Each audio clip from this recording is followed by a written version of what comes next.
Welcome to Tea Daily, where we cheer to educated conservative conversation and values. My name is Christy McLaughlin. You can call me Christy. Today is November 7th, 2020. And the Democrats, the mainstream media, and social media have projected that Joe Biden is the president-elect of 2020.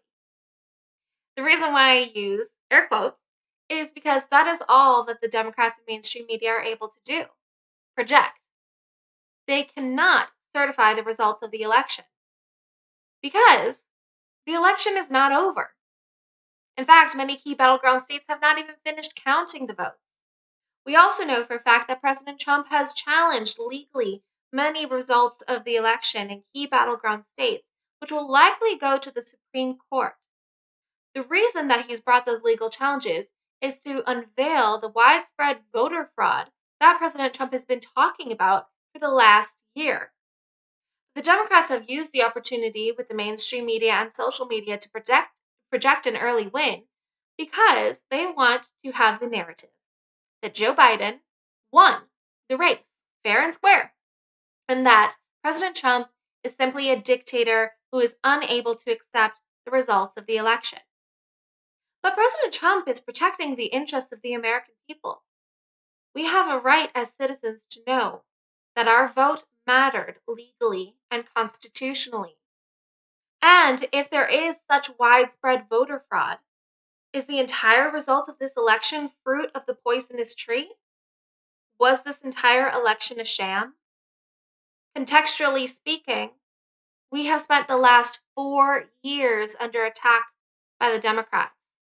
It started with the Mueller report and accusations of Russia collusion, with Russia interfering with our election, and the fact that President Trump supposedly colluded with Russia to manipulate the election. That's where Democrats first attempted to undermine the results of the 2016 election. But then recently, at the beginning of this year, the Democrats did it again with the impeachment trials by trying to force our president out of office. The problem is not just the Democrats, though. It's the GOP. And many Trump supporters are wondering, where is the GOP in supporting the president? I've personally witnessed several GOP representatives roll over and accept defeat despite the fact that the American people want to know if this election was a fraud. President Trump is using constitutional challenges that will go to the Supreme Court. These are valid reasons to question the results of this election, especially since the results are not even certified. For example, Representative Dan Crenshaw, in essence, stated in a tweet that we need to accept the results of the election. If Trump loses, he loses. But Representative-elect Marjorie Greene stated that we cannot have that kind of loser rhetoric. We can't accept something so easily if there's so much evidence of corruption in this nation. Now is the time to stand up, patriots. We have to fight because it is the soul of this nation. It's the fundamentals of this nation, our fundamental rights that are in question. As I stated before, we deserve to know that our vote mattered in a legal and constitutional way. And the fact that the Democrats want to push this narrative that this election is long over is really just similar to what we experienced in 2000, where President Bush was ultimately determined to be the winner of that election. Also, ironically, in the Mueller report that the Democrats leaned on so hastily and so firmly was that there was election interference. And the way that Mueller had defined election interference was actually quite similar to what we are experiencing in 2020. Interference can be in the form of propaganda and manipulation of the American voters. It started in early 2020 with the impeachment hoax. Then it went into the pandemic, where many tried to use the coronavirus as a way to undermine the president. Then it went into BLM and Antifa riots that destroyed great cities, New York, Baltimore, Seattle. Then it was Facebook, Twitter, Instagram, all forms of social media censoring conservative voices headed into the election. And now it is declaring a winner when there is no clear winner. With me today, I have John Block, who is the PAC manager to Committing to Defending the President. We will be discussing what to expect over these next few days, where we actually see the voting results in key battleground states such as Pennsylvania, North Carolina, Georgia, Nevada, and Arizona. Thank you so much for watching. Thank you so much for being with me, John. I do have a couple questions for you, given that you are the PAC manager for Committee to Defending the President. How are you feeling right now when you see that the mainstream media has called and projected Joe Biden to be the president-elect when we still have key battleground states in dispute, such as Arizona, Nevada, Pennsylvania? Yeah, so it's obviously a coordinated media campaign with the Joe Biden campaign and all the other liberal groups trying to disenfranchise our Republican voters who went out in numbers for President Trump this election. And the race is far from over. We have multiple states that still have thousands and thousands of ballots still to count. And there are razor thin margins in states such as Pennsylvania and in Nevada where we need recounts because a lot of fraud has potentially happened down there. In Nevada, they just did with the Republican Party of Nevada, they just put a lawsuit about 3,000 irregularities they saw themselves. And that is just at the surface. So we definitely need audits on these races, and we are working hard to support the president in these key states. And we are also supporting folks like in Georgia, where Kelly Loeffler and Senator Perdue are up against their radical Democrat opponents who are indeed trying to take this election because they're going to go on to a runoff. So we are working very hard and continuing to try to make sure that voters are not disenfranchised. And if you do get disenfranchised, just turn off the news. Really, that's the best thing to do right now. Quite frankly, I had to do the same thing, just as you stated. I tried to keep myself informed, but the mainstream media is very manipulative and they like to push propaganda. Um, when you see these kinds of irregularities, and the media is portraying the president as a dictator who can't seem to accept the results of the election. What is your message to those people, those voters, 70 million plus that voted for President Trump, that are starting to feel dismayed and disenfranchised? Why should they continue to stay involved and contribute to PACs such as yours to ensure that we have a fair and free election? Well, the answer is very simple, and it's that President Trump has been working hard for we the people his entire 4 years in the White House and far before that on the campaign trail. And we've seen the successes that he has brought. We've seen the numbers that he brought out just this last election to all of his rallies and all of his events, and the momentum is clearly on his side. We can prove through the numbers that just came out to the polls and all the folks that voted that there is a majority of Americans that voted for President Trump in this election. And I know the Democrats will say, oh, well, these are huge margins that we have in places like Pennsylvania and other states.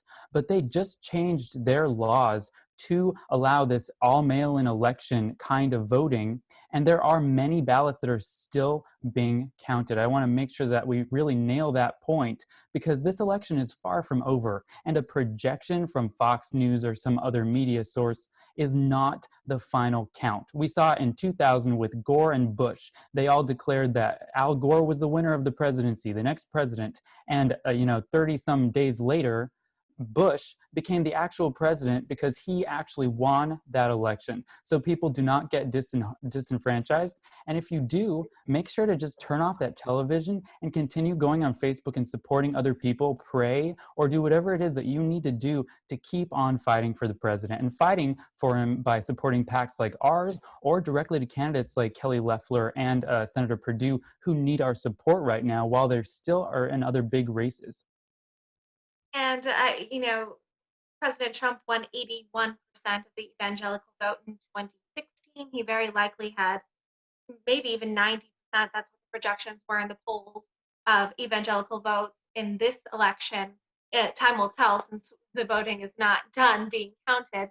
But that said, many people have been praying quite a bit, indeed, that the Democrats will some form of reason. Why do you expect that the Democrats are so set on lacking transparency?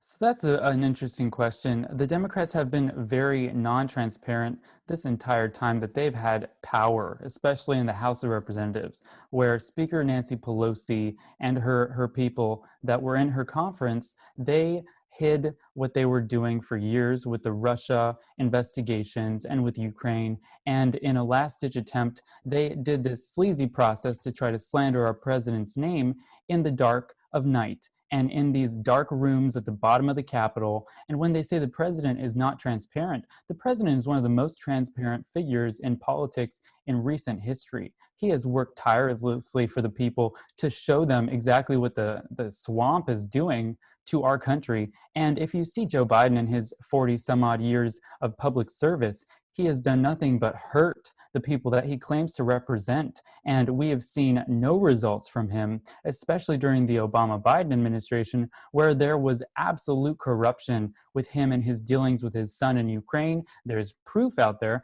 but the media completely refuses to report on it. President Trump is there, always talking to us, always having press conferences on Twitter and other places where he is telling us exactly what's on his mind and what he's doing. He is the most transparent president in modern history.